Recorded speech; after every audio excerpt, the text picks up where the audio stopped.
लोकसभेमध्ये नारायण राणे यांची ही पहिली सभा. ही निवडणूक मोदी साहेबांची 400 पार आपण नक्की जाणार.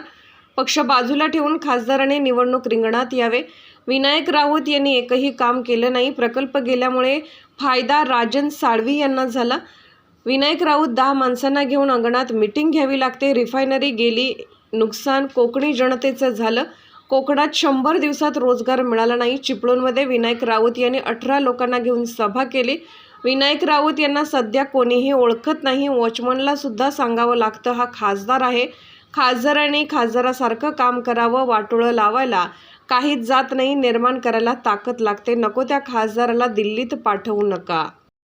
इकडची जी जनता आहे, मी हात जोडून त्यांना विनंती करण्यासाठी तो उभा आहे. मी 2च मिनिटात माझं मनोगत संपवतोय. वेळ जर एकदा परत निघून गेली, ही 5-5 वर्ष निघून गेली, मग डोक्यावर हात लावून काय उपयोग नसतो. मग काही उपयोग नसतो.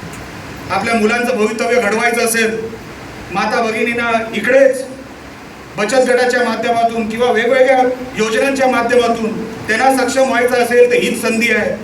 देशामध्ये तर मोदी साहेब जिंकणार आहेत, पण त्या जिंकणाऱ्या यादीमध्ये रत्नागिरी सिंधुदुर्ग जर नसेल तो असणारच, पण जर नसेल तर हे नुकसान तुमचं आणि आमचं. लक्षात ठेवा, विनायकरावचं काहीच जात नाही, राजन साळवीचं काहीच जात नाही. त्यांनी आपापली पोटं भरलेली आहेत, त्यांची घरं झालेली आहेत, त्यांची मुलं नोकरीवर आणि धंद्यावर लागलेली आहेत. त्यांचं काहीच जाणार नाही. जाणार तुमचं आणि आमचं. लक्षात ठेवा. म्हणून हात जोडून विनंती करतो, एक असा उमेदवार दिल्लीला पाठवा जी ओळख दाखवायची गरज पडत नाही. उभा राहिला तर मतदारसंघातून हा राणे साहेबांचा मतदारसंघ आहे, इकडे हा रत्नागिरी सिंधुदुर्ग आहे हे सांगणारा असा एक व्यक्ती तिकडे केंद्रामध्ये पाठवा.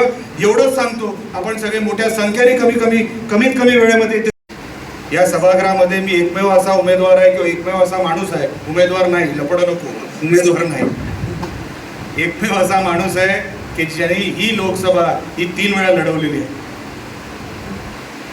एकदा काँग्रेसच्या माध्यमातून लढवली 2 वेळा आणि एकदा अपक्ष म्हणून लढवली. अपक्ष म्हणून जी काय लढवली त्याच्यामध्ये 3 लाखाच्या जवळपास मी मतं घेतली आणि ते सगळं आपल्या आशीर्वादामुळे घेतली. नाहीतर एका अपक्ष उमेदवाराला 3 लाख मतं पडणं हे अशक्य आहे. कोकणामध्ये ह्या मतदारसंघामध्ये तेव्हा तर शिवसेना एक होती, तेव्हा वेगवेगळी शिवसेना नव्हती.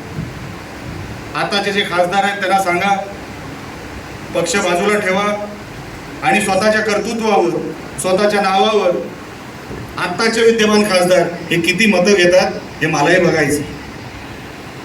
काम केलं काहीच नाही. या राजापूर तालुक्यामध्ये सर्वात जास्त संपर्क सिंधुदुर्गानंतर जर कुठला असेल तर आमचा ह्या राजापूर तालुक्यामध्ये आहे. माझ्या अगोदरच्या सगळ्याच वक्त्यांनी सांगितलं राजापूरमध्ये असं 10 वर्षामध्ये काय घडलं हे मला तुम्ही कोणीही सांगावं. रवीनी सगळंच काय त्याच्या भाषणातून सांगितलं नाही. आमचा जीव तुटतो. मोठ्या प्रमाणामध्ये माता भगिनी इथे बसलेल्या आहेत, मोठ्या प्रमाणामध्ये युवक इकडे बसलेले आहेत समोर. आम्ही जेव्हा जैतापूरला, मी खासदार असताना जेव्हा जैतापूरची सुरुवात केली, एक प्रकल्प असा यावा, लाखभर कोटीची इकडे इन्व्हेस्टमेंट यावी, उलाढाल यावी, इथे मुलांना इकडे नोकऱ्या मिळाव्या म्हणून आम्ही जैतापूरनी सुरुवात केली. चला केंद्राचा एक इथे मोठा प्रकल्प येतोय. लोकांना जर नको असेल तर पहिली लात मारणारा हा निलेश राणे असेल हा सांगणार मी तेव्हाही होतो आणि आजही आहे. पण तेव्हा काय झालं, तेव्हा विरोध एवढ्या मोठ्या प्रमाणात झाला, इथून जो वणवा लागला तो रत्नागिरीपर्यंत पोहोचला. मोठं आंदोलन उभं राहिलं आणि त्या आंदोलनामध्ये तो प्रकल्प तर गेलाच परत, काही हरकत नाही. पण नुकसान कोणाचं झालं? नुकसान तुमचं आणि आमचं झालं. माझं काहीच नोकरीवर कोण लागणार नव्हतं माझ्या घरातला, पण इकडच्या माता भगिनींची जी मुलं आहेत, इकडची जी मुलं आहेत, इकडचे जे तरुण आहेत त्यांना तिकडेच्या नोकऱ्या मिळणार होत्या. सगळं नुकसान आमच्या इकडच्या तरुणांचं झालं. फायदा फक्त राजन साळवींचा झाला. ते आमदार झाले. आम्ही आमच्या लोकांसाठी उभं होतो की आमच्या लोकांवर उगाच टोल लावू नका ह्याच्यासाठी आम्ही तिकडे उभं होतो. पण स्थानिक खासदार आमदार दोन्ही नव्हते. आम्ही राणे साहेबांना फोन केला, साहेब केंद्रीय मंत्री साहेब इकडे टोल सुरू होत आहे, लोकांवर अन्याय होतोय, इथे टोल सुरू होता कामा नाही. साहेबांनी 15 मिनिटात अधिकाऱ्यांना आणि गडकरी साहेबांना सांगून आम्ही अर्ध्या तासाच्या आत त्या अधिकाऱ्यांना परत पाठवलंय. ही राणे साहेबांची ताकद, ही भारतीय जनता पक्षाची ताकद. अशी किती उदाहरणं आपल्याला सांगू. अहो वाटोळा लावायला काहीच जात नाही, काहीतरी निर्माण करायला वेळ लागतो. इथे रायपाटणचं ब्रिज अनेक वर्षांपासून होत नव्हतं. आमचे प्रसाद वगैरे सगळे उभे आहेत. नाही ते नंतर बघू. 70 वर्षापासून आमचं सरकार होतं तेव्हा मला वाटतं दादा पाटील साहेब, चंद्रकांत दादा पाटील साहेब तेव्हा ते PW मिनिस्टर होते. एका झटक्यात त्यांनी ते काम केलं. आज ते ब्रिज उभं राहिलं, ब्रिज पूर्ण अशी असंख्य कामं भारतीय जनता पक्षाच्या माध्यमातून झालेली आहे, ज्याचा उल्लेख आता मला वाटतं जटार साहेबांनी केला. एवढी सगळी करोडोची कामं आम्ही आणतो. नको त्या खासदाराला दिल्लीला पाठवू नका. 5 वर्ष फुकट गेली. हा काय सिनेमा नाही आहे की एक सिनेमा आपटला की लगेच पुढच्या शुक्रवारी दुसरा सिनेमा आला. आपली 5 वर्ष गेलीच समजा. आणि 5 वर्ष गेली, एक खासदार निवडून गेला, एक 5-5 वर्ष असे खासदार निवडून गेले. आपली एक पिढी म्हणजे 10 वर्ष फुकट गेली.